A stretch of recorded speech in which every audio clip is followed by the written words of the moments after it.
স্থানীয়দের সঙ্গে মতবিনিময় ও আলোচনা সভা করার আগামী স্থানীয় নির্বাচনে চৌদ্দগ্রাম উপজেলা শ্রীপুর ইউনিয়ন সম্ভাব্য চেয়ারম্যান পদপ্রার্থী নুরুল আলম মজুমদার। আগামী স্থানীয় নির্বাচনকে কেন্দ্র করে ব্যস্ত সময় কাটাচ্ছেন প্রার্থীগণ। কুমিল্লা চৌদ্দগ্রাম শ্রীপুর ইউনিয়ন বিএনপির যুগ্ম আহ্বায়ক ও শ্রীপুর ইউনিয়ন সম্ভাব্য চেয়ারম্যান পদপ্রার্থী মোহাম্মদ নুরুল আলম মজুমদার শনিবার রাতে ৮ নং ওয়ার্ড নালঘর পশ্চিম পাড়ার নুরুল আলম মজুমদারের নিজ বাড়িতে স্থানীয়দের সঙ্গে একমত বিনিময় সভার আয়োজন করা হয়। এই সময় সম্ভাব্য চেয়ারম্যান পদপ্রার্থী নুরুল আলম বক্তব্য উল্লেখ করে বলেন, বাংলাদেশ জাতীয়তাবাদী কুমিল্লা দক্ষিণ জেলা বিএনপির যুগ্ম আহ্বায়ক কামরুল হুদার দিক নির্দেশনা আমি শ্রীপুর ইউনিয়ন বিএনপিকে সুসংগঠিত করার লক্ষ্যে কাজ করে যাচ্ছি। আগামী স্থানীয় নির্বাচনে ইউনিয়নবাসীর খেদমত করার জন্য নির্বাচনে অংশগ্রহণ করার আশা ব্যক্ত করছি, তাই গ্রামবাসীর সহযোগিতা কামনা করেন তিনি।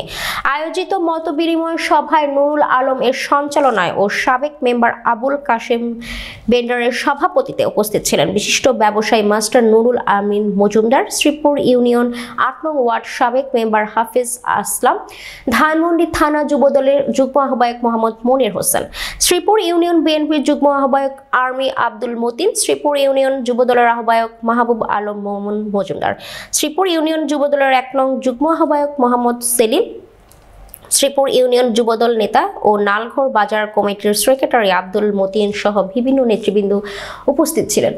আয়োজিত মতবিনিময় সভায় যোগীরকান্দি মাদ্রাসার অধ্যক্ষ ও মাওলানা আবুল খায়রের দোয়া ও মোনাজাতের মাধ্যমে মতবিনিময় সভা সমাপ্তি ঘোষণা করা হয়।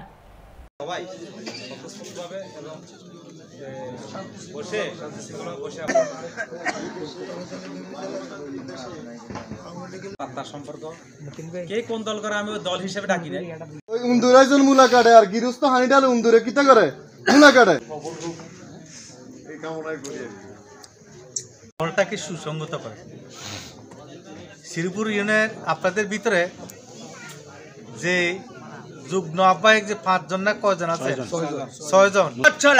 উনার দক্ষতার মাধ্যমে উনার নিজের ব্যক্তি ইমেজের মাধ্যমে উনি প্রকাশ করবেন। আওতায় পড়বে, এখন তারা রোডম্যাপ ঘোষণা দেয় নাই।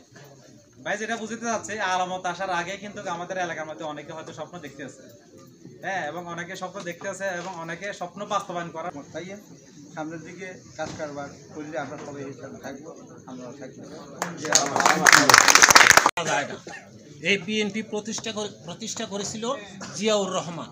জিয়াউর রহমান এমন একজন, না হয় দেশের মধ্যে অনেক কিছু হইতে পারত।